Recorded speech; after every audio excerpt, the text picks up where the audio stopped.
The Galactic Council had seen many warships, but nothing like this. The meeting hall was full of angry voices. Alien leaders argued about humanity. Some called humans weak. Others said they were dangerous. Admiral Korvac laughed as he showed small human ships on the main screen. "They are young," he said. "They are not ready for the stars." Then every light in the chamber turned red. A deep alarm shook the walls. The main screen changed. Something huge had appeared near the council world. At first, the scanners called a moon. Then the object moved. The chamber became silent. It was a ship. Its black body covered half the stars. Thousands of weapon ports lined its sides. Strange blue lights moved across its armor. On the front was one clear symbol: Earth. Speaker Vera stood slowly. Even she had never heard of such a vessel. The screen showed its name: HSS Resolute, Titan-class warship. Admiral Korvac stopped smiling. He ordered the defense fleet to aim at it. Before the ships could fire, a calm human voice entered the chamber. Captain Daniel Cross appeared on the screen. His face was tired, but his eyes were steady. "Do not attack," he said. "We did not come for war." Korvac shouted, "Then why bring that monster here?" Daniel looked behind him. For 1 second, fear crossed his face. "Because something followed us." The stars behind the Titan began to vanish. One after another, they disappeared into a wall of darkness. Then millions of red lights opened inside that darkness. The Titan turned away from the council world and aimed every weapon at the empty sky. Daniel spoke again. "You have 12 minutes before they arrive." No one in the council laughed now, and humanity's impossible ship was their only shield against extinction. The 12 minutes passed too quickly. Across the council world, sirens began to scream. Civilian ships rushed toward the surface. Defense fleets formed around the planet, but their captains could barely hold position. The darkness behind the Titan kept growing. Then the first enemy ship appeared. It looked alive. Its black surface moved like skin, and long metal limbs opened from its sides. More ships followed until they covered the stars. The council scanners failed to count them. Admiral Korvac gave the order to fire. Hundreds of alien weapons lit the void. Bright beams struck the strange fleet, but the enemy ships did not slow down. One of them opened its body and released a wave of dark energy. 3 council cruisers vanished. No explosion, no wreckage. They were simply gone. Fear spread through the chamber. The Titan moved forward. Captain Daniel did not ask for permission. The giant human ship placed itself between the enemy and the planet. Blue light spread across its armor and formed a shield around the council world. Speaker Vera stared at the screen. "They are protecting us," she whispered. Korvac refused to believe it. Then the enemy surrounded the Titan. Hundreds of black ships crashed against its shield. For several seconds, the human vessel disappeared inside a storm of fire and darkness. The council believed it was over. Suddenly, a white beam tore through the enemy line. The Titan came out of the storm, damaged but still moving. Its main cannon glowed like a small sun.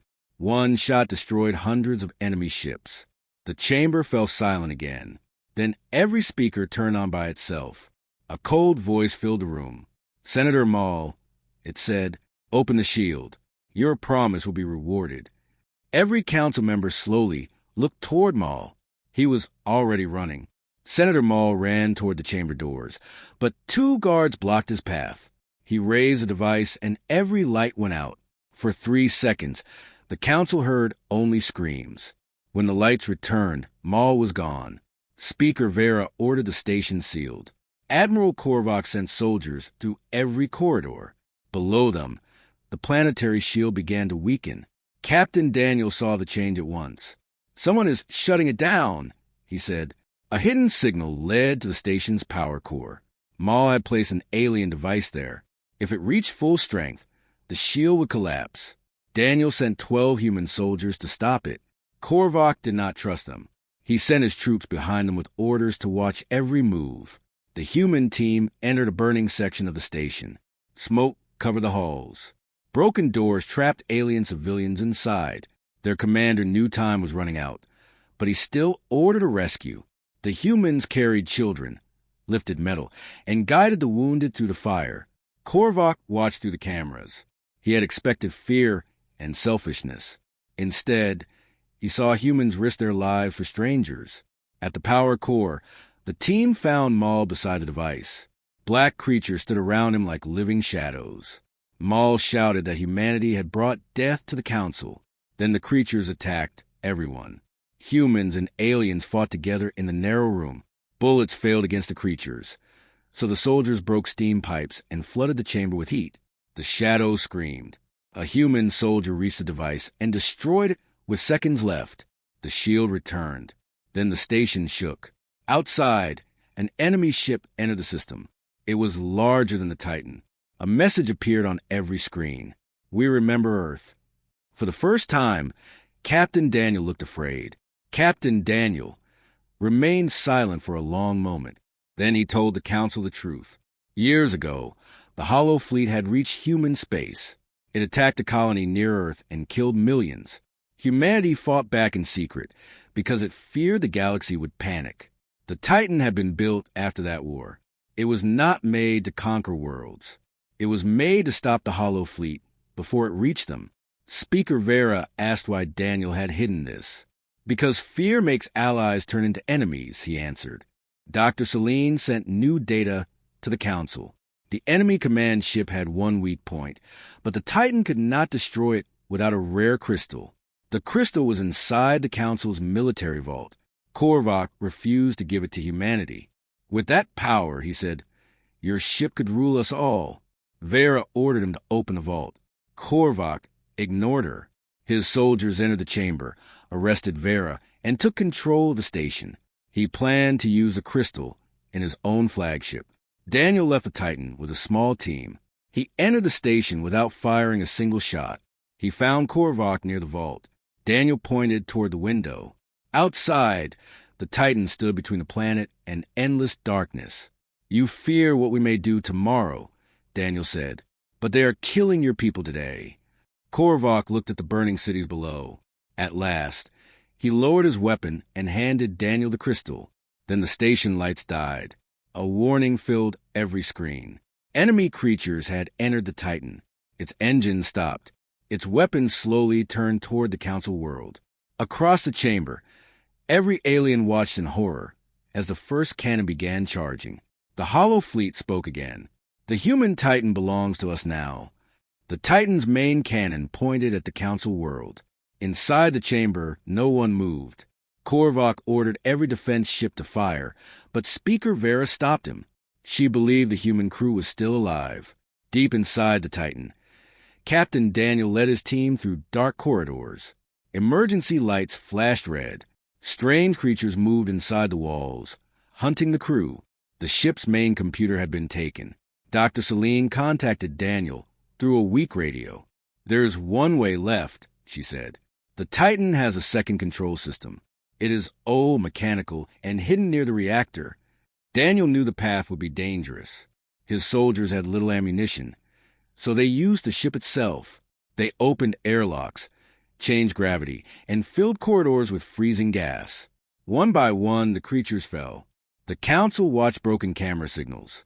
Korvac saw wounded humans helping each other, while the enemy closed in. At last, Daniel reached the hidden control room. He pulled a heavy metal lever. The Titan shook. Its cannon moved away from the planet. Cheers filled the Council chamber. But the battle was not over. Selene warned Daniel that the final weapon could only be aimed from outside. The enemy had destroyed its automatic guide. Someone had to cross the Titan's outer armor and place the crystal by hand. Daniel took the crystal. Korvac offered to go, but Daniel refused. "This is my ship," he said. "This is my duty." As Daniel stepped into space, the Council fleet formed a shield around him. He reached the weapon guide and locked the crystal into place. Then Selene spoke softly. "If we fire, the Titan will not survive." Daniel looked at the enemy command ship. The stars burned before him. Behind him, countless innocent lives waited in silence. "Fire," he ordered. The Titan fired. A white beam crossed the darkness and struck the enemy command ship. For one silent second, nothing happened. Then the giant vessel broke apart. Blue fire spread through the Hollow Fleet. Enemy ships lost power, crashed into each other, and began falling toward the empty void. The Council fleet attacked at once. But the Titan was dying. Its reactor burned beyond control. Cracks opened across its black armor. Captain Daniel was still outside when a blast threw him into space. Korvac saw him spinning away. Without waiting for orders, the alien admiral turned his flagship and raced toward Daniel. Enemy fire struck his shields, but he did not stop. Korvac's crew pulled Daniel inside seconds before the Titan exploded from within. Everyone believed the human ship was lost. Then Dr. Celine opened the emergency energy gates. A river of fire burst from the Titan's engines and vanished into deep space. The ship survived. It was broken, silent, and almost powerless, but it still stood between the Council world and the retreating enemy. Days later, the Galactic Council met again. No one laughed at humanity now. Vera offered humans a permanent seat in the Council. Daniel accepted, but he asked for no special power. Humanity does not need subjects, he said. It needs allies. Korvac stood before the chamber and lowered his head. I feared the Titan because I thought it came to rule us, he said. I was wrong. It came to save us. Then a warning appeared on the main screen. A signal came from beyond known space. One human Titan symbol appeared. Then 10. Then hundreds. A final message followed. The first defense line has fallen. Daniel looked at the dark stars, and every alien felt fear return. The real war has begun, he said.